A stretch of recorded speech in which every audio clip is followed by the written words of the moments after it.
Welcome to the show where we pick the brains of everyone and anyone involved in clinical research. I'm your host, Shauna Cusack, Global Sales Manager with Atlantia. And today I'm joined by Jack Dorley, who is Atlantia's newest medical doctor. Thanks for joining us today, Jack. We're excited to hear your opinions on clinical research. And with that, we'll jump into the first question. Okay, so Jack, can you tell us about getting through medicine in college and maybe what was your most rewarding part and what part did you like the least? Yeah, so I did medicine in UCD and I went directly into that from school. And it's a 6-year course that I did there. And it's kind of divided into 2 parts. So you do like pre-clinical beforehand and you meet everyone you're working with. And that's what I really enjoyed. Like I wanted to do something sociable.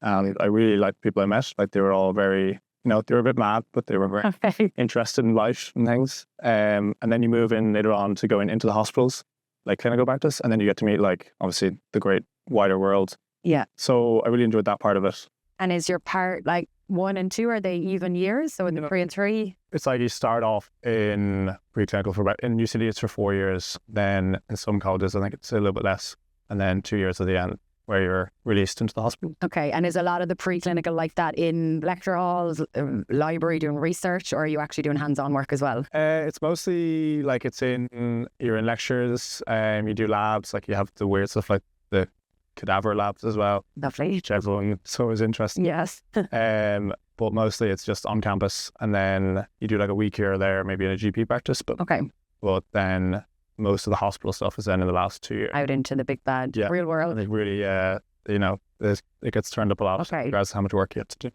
And for you, your favourite part was that, the second part where you got out, or no? I liked all that. I did really like, I was worried the whole time that I enjoyed studying the science and like biology. Yeah. But I was always worried like when I go into the actual practice, like I wouldn't like it, but relievingly I actually enjoyed that more once I got into it. Good. No. Yeah. Okay, brilliant. So next question then, could you give us some background on yourself and maybe specifically then how you got into clinical research from there?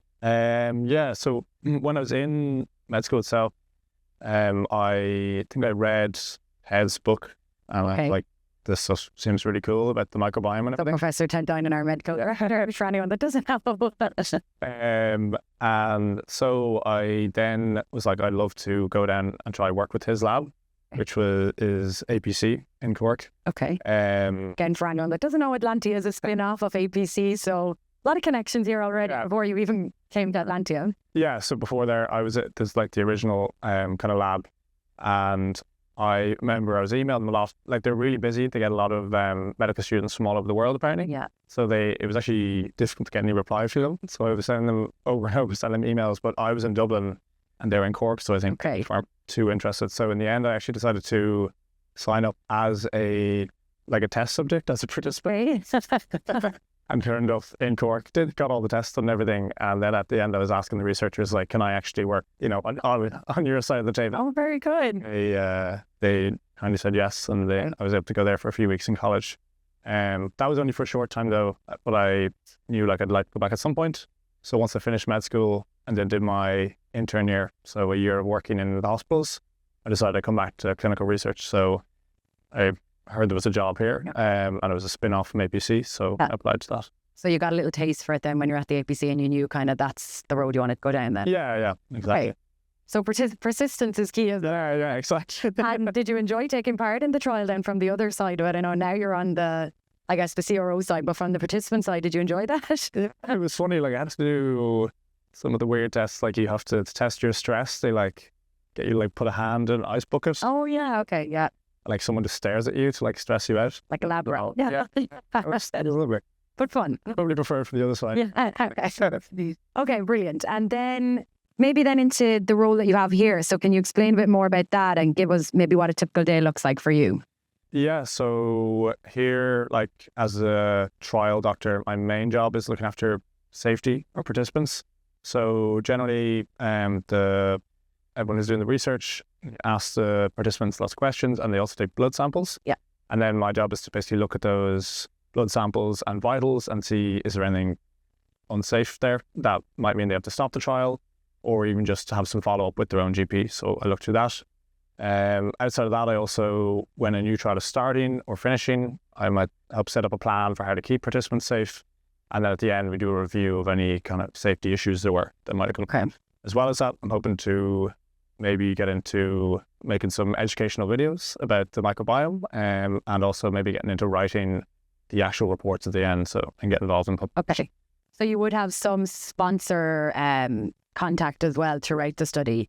Okay, and it sounds like it's very heavy on safety monitoring. Yeah, actually. yeah. I think I meet the sponsor at the start, and then I tell them like I'm here full time to answer any questions about any medical queries, and also to look after the participants. Yeah, okay. Contract. Yeah, very good. And I think as more trials come on, you'll probably be involved in a lot more unique things maybe that are specific to different areas of trials. So I know for different trials we were doing vaginal microbiota transplants and things like that. So it's obviously very trial specific, but your main role would be involved in participant safety and monitoring. Yeah, exactly. Okay. And we'll see how things change from it. Yeah. Okay, very good. Next question. So what area then of clinical trials most interests you? Well, I guess from my time at APC and from getting interested in originally was like the gut and the microbiome. Okay. And especially how the gut interacts with our brain and mental health and everything. So I think I originally read in the book that like what blew my mind was like that if you transplant microbiome from someone with depression to someone who doesn't, or a mouse who doesn't, you can induce depression. And from that time I was like, this stuff is crazy. So I was like, always like that angle of it. And then maybe other angles like IBS and IBD and how food affects our health and functional things like that. Yeah, because we have a saying, or we have a poster, I guess, when you walk into Atlantia, let food be thy medicine and medicine be thy food. So that's kind of coming back to, replacing. Actually. We won't ask you to show it. Okay, brilliant. Yeah, and just maybe touching back on Ted's book and things like that, the gut-brain axis has definitely, I guess, become more popular and more mainstream. Have you found that more people are maybe talking about it now? Yeah, I think it's a mix because, like, almost outside of medicine, people are really interested in it and they really want to take their health into their own hands by eating the right foods and everything like that. But then there's still, I find even within medicine, there's still some apprehension about how solid the science is, and like there's still a lot of gaps between the research and putting the clinical practice, and people there's some hesitancy about whether, like, how much kind of food and eating and what it really do compared to medicines. Yeah. So it's interesting to see that maybe the community medicine and the public have adopted a bit quicker. Yeah. But there is loads of different specialities as well where we're interested in what's going on with the research. Yeah, sure, you can see that in APC even, Maybe just as a curveball then, to go back to when you're in medicine or medical school, did you study about probiotics and supplements? Or was it mostly antibiotics? No, so as far as like in medical school, there's I think there's no lectures whatsoever on nutrition. So because when you're in a hospital, you have dietitians and they are fantastic, and it's so complicated. So you lean on their expertise, right? Yeah, but you wouldn't do too much in medical school. But obviously, people are just interested, and the people who are interested in health, and it always comes back to food in the end. So a lot of it is you do in your own time. Yeah.